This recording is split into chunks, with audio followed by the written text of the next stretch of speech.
भारत ही नहीं बल्कि इन मुस्लिम देशों में भी है रामायण का प्रभाव। पढ़ी जाती है रामायण, देशों में रामायण है राष्ट्रीय पुस्तक, बच्चे बच्चे को याद है रामायण। भगवान राम को मानते हैं ये मुस्लिम देश, मौजूद है कई हिंदू मंदिर। रामायण भगवान राम की पुण्य कथा है और भारत में धार्मिक दृष्टि से इस पुस्तक का बड़ा महत्व है। भारत के साथ ही कई अन्य देश भी हैं जहां रामायण को बहुत महत्वपूर्ण धर्म ग्रंथ माना जाता है। यहाँ तक कि कुछ देशों में इसे राष्ट्रीय पुस्तक का दर्जा भी दिया गया है। ये देश कौन कौन से हैं आइए जानते हैं।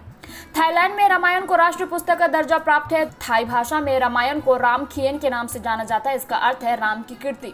थाई साहित्य और संस्कृति का रामायण का गहरा छाप है। यहाँ तक कि थाई राजा को विष्णु का अवतार माना जाता है। राजा को यहाँ राम भी कहा जाता है। शायद यही वजह है कि भगवान विष्णु का वाहन गरुड़ थाईलैंड का राष्ट्रीय प्रतीक चिन्ह भी है।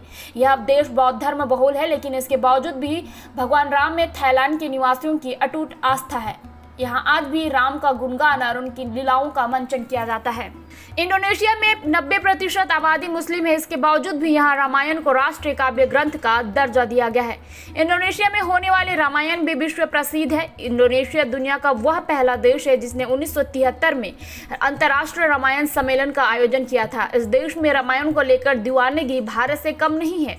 यहाँ भी रामायण का मंचन बड़ी संख्या में किया जाता है। यहाँ की एयरलाइंस लोगों का गरुड़ है। वही इस देश की करेंसी नोट पर भगवान गणेश की फोटो है। भारत का पड़ोसी मुल्क वर्मा, जिसे म्यांमार या म्यानमार नाम से भी जाना जाता है, वहां पे रामायण को अनौपचारिक रूप से राष्ट्रीय महाकाव्य मानते हैं। वर्मा में रामायण को यमयान के नाम से जाना जाता है। भगवान राम को यहाँ यम और माता सीता को भी मिथिला पुकारा जाता है। मलेशिया में भी रामायण बहुत प्रसिद्ध है। यहाँ रामायण को हिकायत शेरी राम के नाम से जाना जाता है। मलेशिया की रामायण की कहानी भारत की रामायण से बहुत मिलती जुलती है, हालांकि पात्रों के नाम भाषा के अनुसार थोड़े बदल गए हैं। इन देशों के अलावा भारत के नेपाल, कंबोडिया, जावा, चीन में भी रामायण का बड़ा महत्वपूर्ण स्थान है। हालांकि चीन में रामायण से जुड़ी कहानियां धीरे धीरे प्रचलन से हट रही है, लेकिन अन्य देशों में आज भी रामायण को धार्मिक नहीं बल्कि सांस्कृतिक धरोहर भी माना जाता है।